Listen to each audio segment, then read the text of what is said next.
Hello and welcome to the News Radar. Israeli forces have expanded their ground operation into one of Gaza City's most crowded neighborhoods, intensifying the conflict in the territory's urban center. Heavy fighting, mass displacement, and humanitarian concerns continue to dominate the crisis. Witnesses say dozens of Israeli tanks and armored vehicles have entered the Sheikh Radwan district of Gaza City. The Israeli military says its operation aims to dismantle Hamas's last stronghold and secure the release of hostages. Officials estimate that up to 3,000 Hamas fighters remain inside Gaza's main urban core. Palestinian health officials reported that more than 60 people were killed on Wednesday alone, with explosions and heavy bombardment shaking multiple areas across the Gaza Strip.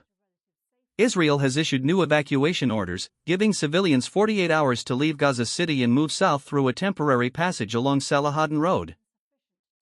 The Israeli army insists these routes safe passage, but aid groups warn that the mass movement of people is placing unbearable strain on southern Gaza. The United Nations says conditions in the designated humanitarian zones are severely overcrowded, with limited shelter, food, and medical supplies. A spokesperson stressed that issuing displacement orders does not remove Israel's responsibility to protect civilians during military operations. According to the Israeli military, an estimated 400,000 Palestinians have already left Gaza City since the ground offensive was first announced a month ago. Still, tens of thousands remain trapped, facing shortages of food, water, and electricity.